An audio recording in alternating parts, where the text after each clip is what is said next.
I had so many people, about at least 50 people, text me this same picture right here of the same document that leaked out between these two dealerships in Wisconsin. Is the dealerships real? Is this real email? Is a 6.4 Hemi coming back? Is a TRX coming back with more power? Is it gonna have a red eye engine in there? Like, I'm gonna get to that in this video. I'm going to go over like every bullet point in here, and we're gonna figure out whether this email is legit, because I think it is. So after this intro, we're gonna get right into it one at a time.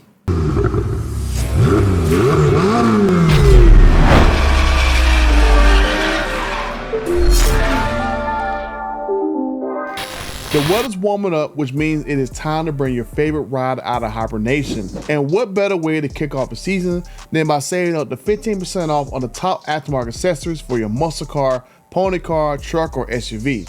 My friends at Just Bolt-Ons and DragRacingWheels.com have you covered. Use my promo code BUTTER at checkout, and if you need some sticky Mickeys, you got till March 31st to save up to $100 on a set of tires. So don't wait, hit up my friends at Just Bolt-Ons and DragRacingWheels.com, where the best deals online just got even better.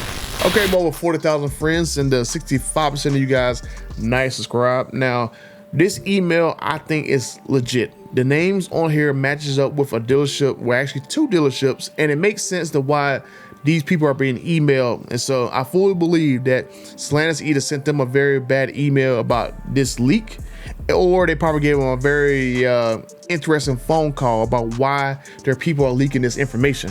A lot of stuff I heard of in the background over the past few months, especially talking to some of the people I know within the company and TK's Garage, OC Motivator in the background.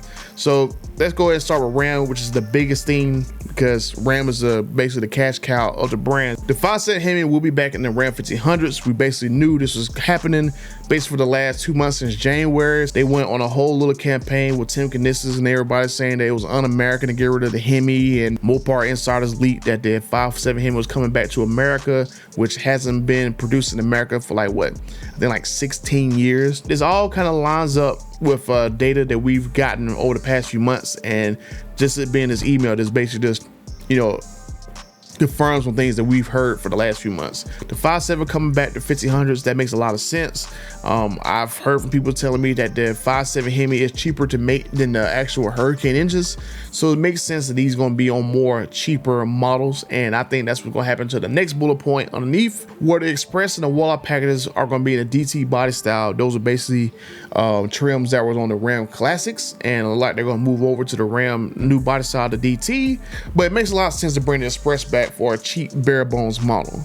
So let's go down to the next bullet point, which is the most important one out of this whole page, that the TRX is coming back with more power. The more power part is very interesting, because from what I've heard from people telling me that they're going to bring back the TRX with their same stockpile of 6.2 liter Hemi engines that they have sitting around. They was basically using those 6.2 liter engines to put into the Durango Hellcats, but the Durango Hellcat is going to be gone this year and it's going to be replaced next year, which I'm gonna get down to that when I get down to that bullet point down there. But they're going to use the engines from the Durango Hellcat, since that model is not selling, and put it in the TRX to bring it back again. But I don't think that is enough, because Ram could open themselves up for a lawsuit, and they basically make the same exact truck after tricking everybody into having a last call TRX. I fully believe there's going to be a 6.2 liter Hemi powered supercharged TRX with the 7.2 horsepower, but I also believe there's an opportunity for Ram, especially with Tim Knisses at the helm, that he's going to make a more powerful version of that truck. There's two options, and I'll cover that in another video, that they can make a more spicier TRX. I'm gonna link the video right here, that they can either make a red eye TRX or they make a Demon 170 TRX. Now I'm hoping, like I got my fingers crossed, that with Tim Knisses, that there is an actual Demon 170 powered Ram TRX that I can VIN match with my Demon 170. So I think that'd be pretty cool, to where someone can have a VIN match Demon 170, a VIN match 2018 Demon, and a VIN match Ram TRX, and hopefully with Matt McClure and them trying to do the prototypes for the actual Ram, not Ram, but the actual Chargers, they put a Demon 170 engine in the new Charger. You can have a VIN match Charger. You can have a very awesome looking garage of VIN match cars to basically showcase your collection. And I think that will basically bring people back to the brand very excited. But a more powerful TRX, I don't have concrete proof that it's going to happen. I just keep seeing articles and not articles, but like leaked like documents, whatever, saying that a more powerful TRX is going to happen, but it don't say what engine is going to be in there. So it's definitely possible it's going to happen. Like, you cannot doubt Tim Knissis and him not want to do that.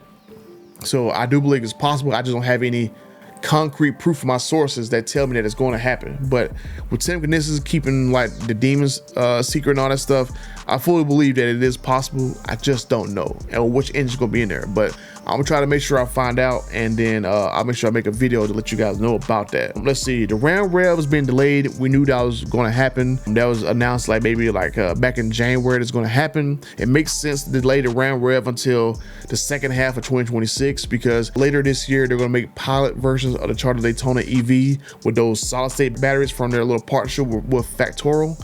So if they get those prototypes working, everything's fine. It makes more sense to launch the RAM rev with the updated battery packs that's going to be lighter and have more power than to go ahead and launch the RAM rev now with an inferior battery pack and then next year upgrade it and piss people off who bought the inferior RAM charger, or not RAM charger, but actually the RAM rev. So that makes a lot of sense to me. The RAM charger been moved up, but we got pushed back just a couple weeks ago, back to the second half of this year. Now going down to the 6.4 Hemi, talking about it'll come back in available 1500 trim levels. I don't see the point of doing this. I would rather prefer the 6.2 Hemi being used rather than the 6.4 Hemi, because at least with if they do like a naturally aspirated 6.2, just take the blower off of it and put on the 392's intake, put that into like some of these Ram vehicles or like Dodge vehicles with that naturally aspirated 6.2, and then that way you can go to power brokers and get an actual blower from Direct Connection and pick which supercharger lid you want on top of your 6.2. So they basically make all of them like red eyes with the updated internals in there. You can go to Direct Connection and pick if you want the Hellcat blower, the red eye blower, or the 170 blower. Then you can basically pick how much power you want out of these specific trims and have like budget 7, 8, or 1,000 horsepower trucks. So it makes sense to me to do it that way, because that's basically what the Ford does with the 5.0. They basically let you have that engine with naturally aspirated, then you go to Ford Performance, go to the dealer or a ASC certified technician. You can get the blower from Ford Performance, put it on your vehicle, and you got a powertrain warranty still, and you have like 800 horsepower or 7 horsepower in the pickup truck version. So it makes sense to me to use a 6.2 liter Hemi and not a 6.4. The 6.4, I guess they're going to basically do it in certain trims, like they're going to basically bring back maybe like the Rumblebee with the actual 6.4 in there, maybe a Daytona or maybe an RT version, like those actual special edition trucks, put the 6.4 in them. I guess that's what they could do. It doesn't make sense to me, period, but I think a 6.2 would be better. But I'm just saying that's the one thing I definitely disagree on in his list. Night Edition and Warlock HD trucks, that makes sense to me as well. Night Edition basically just blacks out all your trims, so I think that'd be pretty cool. You can have like a Night Edition limited truck that, you know, don't have all that chrome on there. A Warlock HD truck, that makes sense to me, has something cheaper than the actual Power Wagon. The next thing on the list is what the Power Wagon in diesel. Honestly, I don't agree with that one. That doesn't make any sense to me, because basically the Power Wagon in diesel is basically the Ram Rebel. So it doesn't make sense to me they're gonna make an actual Power Wagon diesel unless they're gonna just basically allow you to have a Rebel with stickers in there. The next one about the Back to NASCAR truck series, that was something that TK talked to me about maybe like 4 or 5 months ago. I think it was like October, November. TK was talking to me and OC Motivator about this in the background, and we're finally getting more confirmation that this is going to happen. So now let's go move down the Jeep, go run through this real quick. Unlocking content on a Wrangler and Gladiator instead of something. I don't know what that means. I guess we'll find out. I'm not a very big Wrangler or Gladiator fan. The Wagoneer and the Grand Wagoneer MSRP has been reduced. That's something that me, TK, OC Motivator talked about for months, and we finally seen that this is happening. There's actual articles out there about MSRPs getting reduced and stuff, so we know that's factual. I didn't necessarily know about the 5,000 392 Wranglers getting built. That doesn't make sense to me. Honestly, I think they should just skip over that, because there's plenty of Wrangler 392s out there. So I don't agree with that being made. Like I said earlier, don't even put the 6.4 in there. Put the 6.2 in there, and then allow people to go to Direct Connection and go to a power broker dealer and pick what blower they want on their vehicle. And someone can go and pick when they want the Hellcat blower for 7 horsepower in a Wrangler.